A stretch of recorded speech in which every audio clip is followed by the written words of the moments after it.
성경 말씀 읽겠습니다.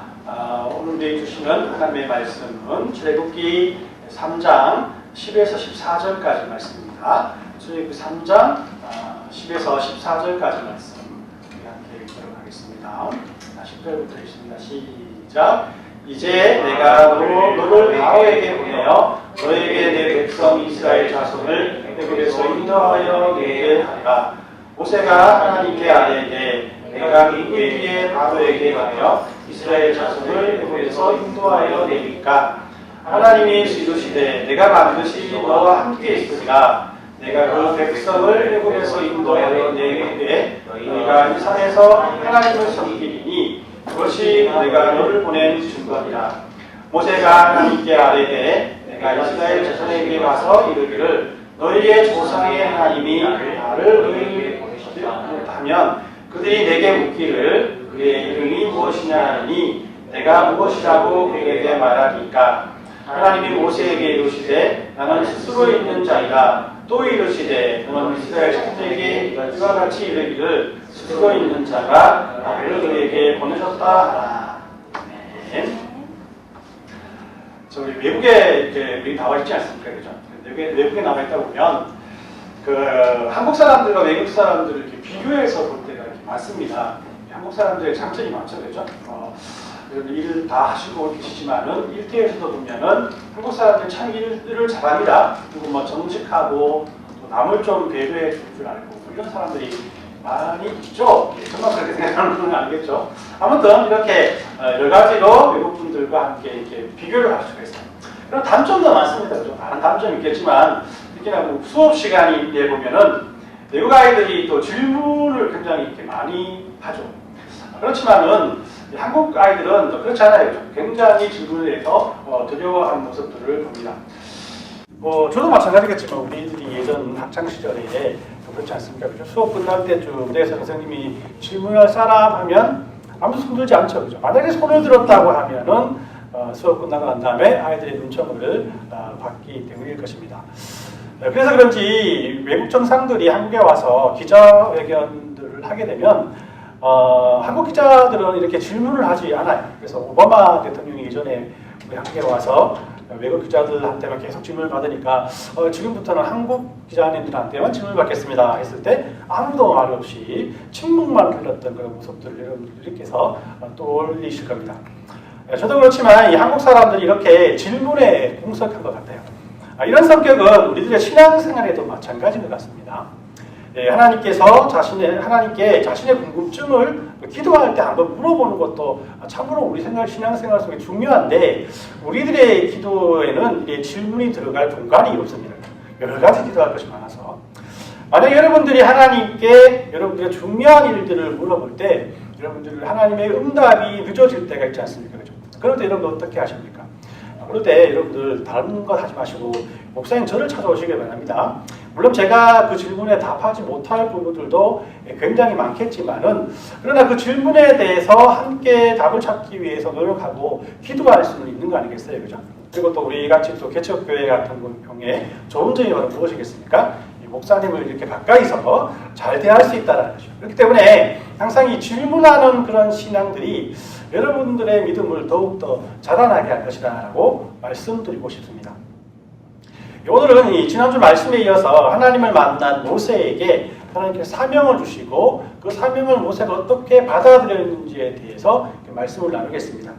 특별히 모세가 어떤 질문을 하나님께 드리고 또 자신의 사명을 깨닫게 되는지를 생각하면서 말씀을 들으면 여러분 참 도움이 많이 될 것 같습니다. 먼저 하나님께서는 이 호렙산에 있던 모세를 찾아오셔서 그에게 사명을 주죠. 쉽게 말하면 너 오늘부터 나하고 일 하나 해볼래? 라고 하나님께서 말씀하시며 찾아오신 것이요. 그리고는 하나님께서 오늘 읽지 않았지만은 7절에서 8절까지 말씀을 통해서 이런 일을 할 것이다 라고 모세에게 알려줍니다. 7절 말씀에 보면은 여호와께서 이르시되 내가 애굽에 있는 내 백성의 고통을 분명히 보고 그들의 감독자로 말미암아 부르짖음을 듣고 그 근심을 알고 내가 내려가서 그들을 애굽인의 손에서 건져내고 백성들을 그 땅에서 인도하여 아름답고 광대한 땅, 젖과 꿀이 흐르는 땅, 곧 가나안 족속, 헷 족속, 암무리 족속, 브리스 족속, 히위 족속, 여부수 족속의 지방에 데려가려 하노라라고 이렇게 말씀을 합니다. 하나님께서 애굽에 있는 이스라엘 백성들의 고통을 아시고 모세를 통해서 이스라엘 백성들에게 출애굽을 시켜서 그들의 원래 고향 땅이었던 가나안 땅으로 데려가고자 한다라는 것이 하나님의 사명이었어요. 하나님의 이런 그 말씀에 모세의 첫 대답은 이러했습니다. 11절 말씀을 보면 모세가 하나님께 아뢰이되 내가 누구이기에 바로에게 가며 이스라엘 자손을 애굽에서 인도하여 내리까라고 이렇게 말을 합니다. 하나님의 계획을 들은 모세는 제가 왜 갑니까? 라고 이렇게 하나님 앞에 어떠면서 대들어요. 우리말 성경에는 이렇게 써 있더라고요. 그러자 모세는 하나님께 제가 도대체 누구라고 바로에게 간단 말입니까? 제가 이스라엘 백성들을 이집트에서 이끌어낸다는 말입니까? 라고 말했습니다. 라고 이렇게 번역을 했어요. 하나님께서 모세를 찾아오셨고 모세는 그분이 하나님의 사실을 알고 있었습니다. 그런데 하나님께서 하시는 말씀에 모세는 이렇게 계속해서 토를 달고 있는 겁니다. 만약 저와 여러분들이라면 당장 하나님의 이런 말씀에 무릎을 꿇고 엎드려서 아이고 하나님 지당한 말씀입니다 라고 하면서 마치 사또 앞에 있는 그 이방처럼 모든 것을 내어놓지 않겠습니까? 그런데 오늘 모세의 모습을 보면 아주 당당하게 하나님의 질문에 토를 달고 있는 거예요. 물론 이 80살이라는 늙은 몸을 이끌고 한 민족의 리더가 되어서 일한다는 자체가 부담이 되기도 하죠. 그죠? 지금 모세, 그리고 또 지금 모세의 상황이 어떤 모세는 사람을 죽이고 도망을 와서 자기네 양떼나 치는 그런 삶을 살아가고 있는 그의 모습을 본다면 이런 일들을 한다는 것이 참으로 부담되는 것이 당연한 일이라고 할 것입니다. 그럼 우리의 삶 속에서 생각해보면 이렇게 또박 말대꾸를 할 수 있는 상황이 그리 많지는 않습니다. 그죠? 여러분들 언제 여러분들 뭐 다른 어떤 사람이 여러분들에게 말을 했을 때 그 말대꾸를 꼬박꼬박 할 수가 있겠습니까? 먼저 이게 너무 친한 친구 사이나 가족들이면 말대꾸를 할 수 있어요. 그죠? 여러분들 어머니나 아버지께 해서 여러분들에게 말씀을 하면 여러분들 언제나 여러분들 그 말씀에 토를 달았던 옛 추억들이 있지 않습니까? 그죠? 그리고 또 물론 형제끼리는 또 자매끼리는 말대꾸 없이 지나가는 것이 이상할 정도로 항상 또박또박 말대꾸를 했던 그런 옛 추억들이 떠오를 것입니다. 그리고 또 전혀 모르는 사이이거나 상대하기 쉬운 사이면 또 말대꾸를 할 수 있어요. 왜냐하면 내가 상대방을 잘 모르니까 내가 피해를 입거나 손해를 보게 되면 말대꾸를 해서라도 만회를 하려고 하기 때문입니다. 그런데 모세의 경우는 이 둘 중에 어떤 경우에 해당될까요? 하나님과 너무 친해서 이렇게 말대꾸를 잘하는 것일까요? 아니면 하나님이 어떤 분인지 잘 몰라서 이렇게 말대꾸를 하는 것일까요? 하나, 둘, 셋. 말 정했죠, 그죠? 제가 볼 때는 이 후자의 경우가 아닐까라는 생각을 합니다. 하나님이 어떤 분이신지 아직 모세는 잘 모르고 있기 때문이라는 거예요. 그러니 모세는 하나님이 어떤 분이신지를 잘 몰라서 이렇게 계속해서 하나님의 말에 대꾸를 하고 있는 거예요. 만약에 하나님이 어떤 분이신가를 알았다면은 모세는 틀림없이 두려움에 말을 잇지 못했겠죠. 마찬가지로 모세는 출애굽기의 뒤쪽으로 가면 갈수록 하나님에 대해서 절대 순종하고 절대 복종하는 모습을 우리에게 보이거든요. 그만큼 모세가 시간이 지나갈수록 하나님에 대해서 좀 더 많이 알아갔다는 사실을 알 수가 있고, 이런 모세의 믿음의 변화에 대해서 우리 다음 주일날 이 말씀을 또 나누도록 하겠습니다. 하나님께서는 자신을 두려워하지 않는 모세를 그러나 꾸중하지 않으시고 오래 참으시면서 모세가 용기를 얻을 만한 말씀을 12절 말씀을 통해서 하고 있습니다. 하나님이 이르시되 내가 반드시 너와 함께 있으리라. 내가 그 백성을 애굽에서 인도하여 낸 후에 너희가 이 산에서 하나님을 섬기리니 이것이 내가 너를 보낸 증거리라 라고 이렇게 말씀을 합니다.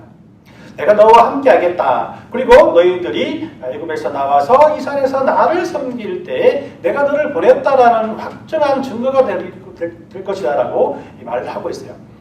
여기서 이 산이라는 것이 어디겠습니까? 지금 모세가 있는 호렙산이라고 할 수 있죠. 제가 지난주에 말씀드렸던 것처럼 출애굽 후 모세가 이 호렙산에서 이 40일간 하나님과 독대하고 여기서 십계명을 받는, 하나님께로 받는 그런 거룩한 산이 되었습니다.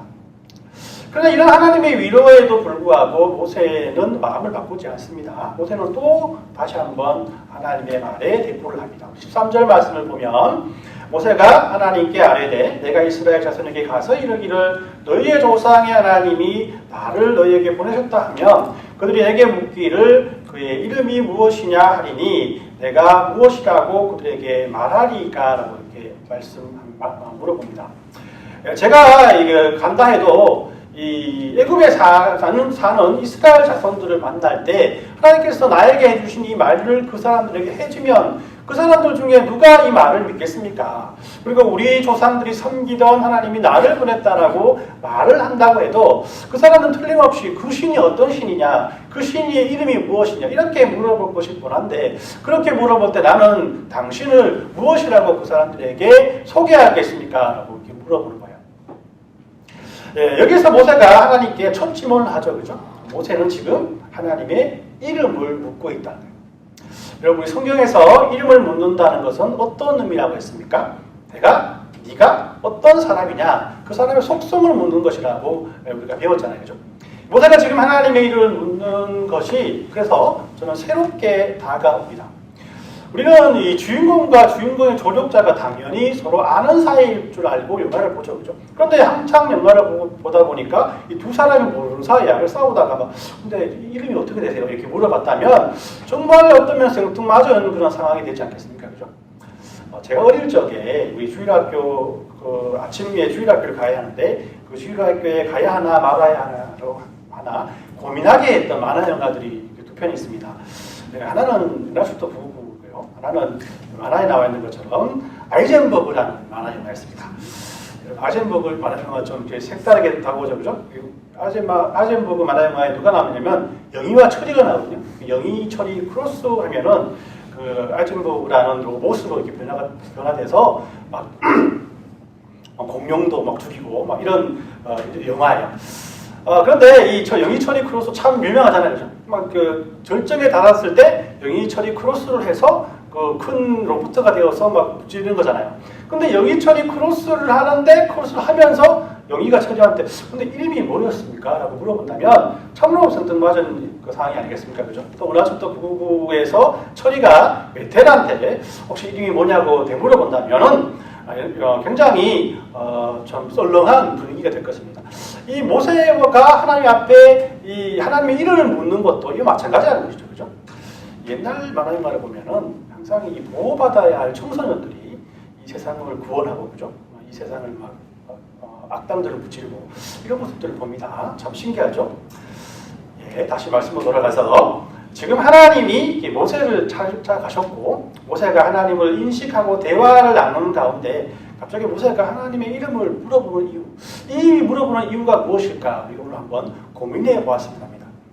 모세는 아직 하나님에 대한 확신이 없었습니다. 하나님을 못 믿겠다는 것이죠. 이런 모세의 상황도 이해가 가는 것이 모세가 가장 원통했던 것이 무엇이었냐면 이 사건이 일어나기 바로 40년 전에 하나님을 위해서 열심을 낸 적이 그에게 있었기 때문입니다. 애국 간원이 자기 동족들을 구박하는 것을 보고 그 간원을 죽이고 또 모래에 묻어버리죠. 그 다음날 모세는 애국심을 뿜어내면서 길을 가고 있는데 자기 동족끼리 또 싸우는 것을 봤어요. 그러니까 아유 동족끼리 싸우면 됩니까? 라고 그 동족들을 말리다 보니까 그 동족 중에 하나가 네가 어제는 애국 간원을 죽이고 오늘은 나를 죽이려고 하냐라고 비난을 하게 됩니다.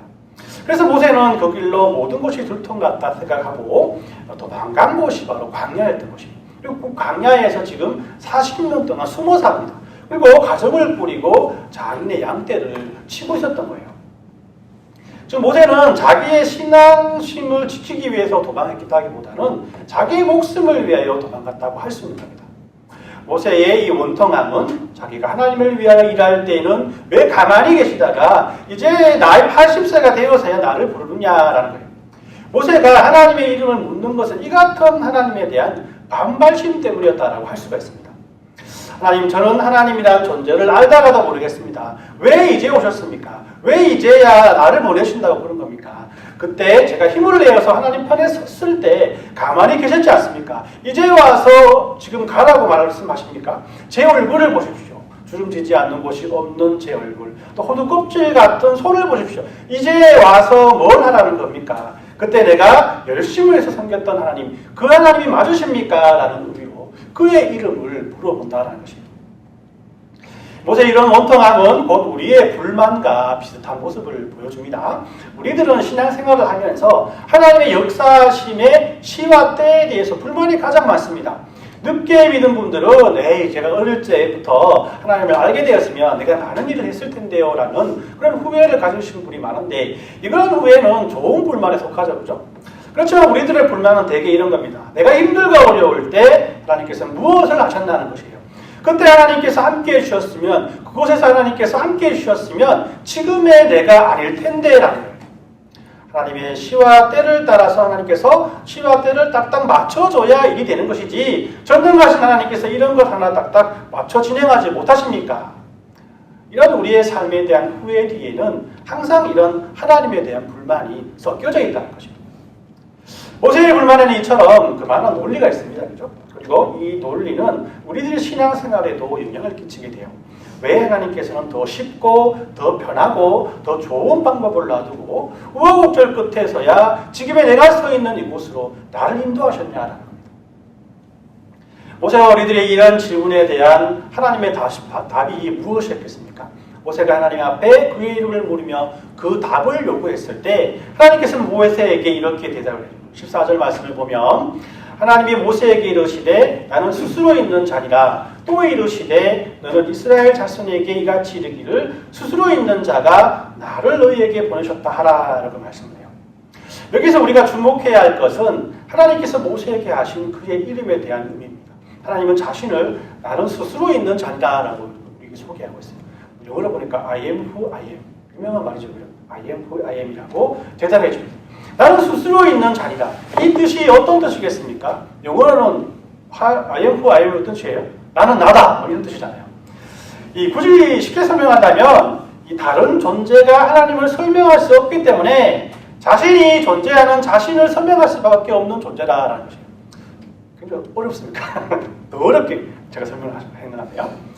하나님의 이름에는 이처럼 당연히 하나님의 존재에 대한 설명이 들어가 있지 않습니까? 좀 더 많은 정보가 필요하기 때문에 우리 계시록 1장 8절 말씀을 함께 찾아보도록 하겠습니다.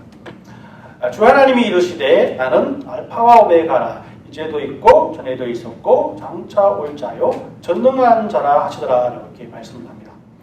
여기서 하나님께서 자신에 대해서 설명하기를 나는 알파와 오메가다. 이제도 있었고 전에도 있었고 장차 올 자다. 전능하는 존재라고 설명을 합니다. 알파는 뭡니까? 헬라어에서 알파벳의 첫 글자가 합쳐서 그죠. 오메가가 뭡니까? 시계도 시계지만은 헬라어 알파벳의 마지막 글자입니다. 그러니까 처음과 나중이라는 설명을 하고 있는 거죠. 요한계시록의 설명을 추가해서 보면 나는 스스로 있는 자니라라는 의미가 더 확실해지고 있는데, 하나님은 모든 것을 주관하는 자라는 것이에요. 처음이요 나중이며 자기 스스로만 자기의 존재와 가치에 대해서 설명할 수 있는 분이시다라는 것입니다. 저는 하나님께서 모세를 지금에야 부르신 이유를 이런 하나님의 이름을 보면서 그 답을 발견해 봤습니다. 모세를 지금에야 부르신 이유는 다른 이유가 아닙니다. 여러분 오해 없이 들으시길 바라요. 하나님께서는 지금 모세에게 내가 너를 지금 부른 이유는 나는 내 마음대로 하는 존재이기 때문이다 라고 말해주고 있는 겁니다. 모세를 지금 부르신 것은 하나님의 마음이라고요. 이 말을 들으면 많은 사람들은 벌써 화가 치밀어 오를 수밖에 없죠. 그죠? 하나님의 마음이라고. 그럼 나는 안중에도 없단 말인가? 나를 무시하는 건가? 하나님은 사랑의 하나님이라고 했는데 완전히 자기 마음대로 고집센 존재인 것이 하나님이 아닌가라는 의문을 가질 수밖에 없습니다. 여러분, 이 사실은 우리가 이해하지 못하는 하나님의 신비에 대한 부분. 하나님의 존재에 대해서 이해하고 설명할 수 있는 존재는 이 세상에 없기 때문입니다. 그만큼 하나님은 크고도 놀라우신 분이신 거예요. 그래서 우리들에게 나는 스스로 있는 자라고 자신을 설명한 것이라고 할 수 있는 겁니다. 여러분, 지금 여러분들에게 자기가 왜 이 머나먼 캐나다 땅에 와서 이렇게 힘든 삶을 살아가다가 지금 이곳에서 하나님 앞에 예배하고 신앙생활을 하고 있는 것인가에 대해서 논리적으로 설명할 수 있는 분이 계십니까? 무엇을 따지고 보면 어디선가 이해할 수 없는 부분들이 틀림없이 존재할 수밖에 없을 것입니다. 그때 이것을 하나님 앞에 물어보십시오. 하나님, 내가 왜 이게 됐습니까? 라고 물어보십시오. 그러면 하나님께서는 모세에게 해주었던 것 같이 똑같은 대답을 해줄 겁니다. 나는 스스로 있는 자다. I am who I am. 너를 여기까지 이끌어준 것은 내 마음이다. 내가 너희를 어떤 길로 인도하더라도 너희는 그것을 불평하는 자격이 없다. 나는 스스로 있는 자이기 때문이다. 그렇기 때문에 온천하는 그 앞에 잠잠할지니라 라고 우리에게 말씀하실 거예요. 이것이 우리들이 이해하지 못하는 부분이에요. 그러나 우리는 이런 하나님께 승복해야, 이런 하나님을 인정해야 하고, 이런 하나님을 믿어야 하고, 이런 하나님을 체험해야 한다는 것이죠. 이것이 우리들의 신앙생활이라고 성경은 우리에게 말씀하고 있는 거예요. 우리가 이런 하나님을 인정하지 못하고 의심하고 분노하는 이유가 무엇이겠습니까? 하나님 앞에 모든 것을 내려놓지 못하는 이유가 무엇이겠습니까? 이러다가 잘못되면 하나님 책임질 겁니까라는 그런 마음 때문에 아니겠어요? 나의 모든 것을 내려놓으면 나에게 손해가 올 것이라는 생각 때문입니다. 그러나 하나님께서 스스로 있는 자다라고 우리에게 그 자신을 소개한 그 뒷면에는 나의 뜻대로 너희를 이끌 텐데 이런 나를 따라오면 그 대신 내가 너희의 모든 것을 내가 책임질 것이다 라는 하나님의 은혜가 붙어나는 거죠. 내가 모든 것을 책임지겠다는 거예요. 그렇기 때문에 너희는 나를 따라와야 되고 너희는 나를 따라오라고 말하는 너희는 이해하지 못할 것이다 라고 우리에게 말씀해 주고 있는 거예요.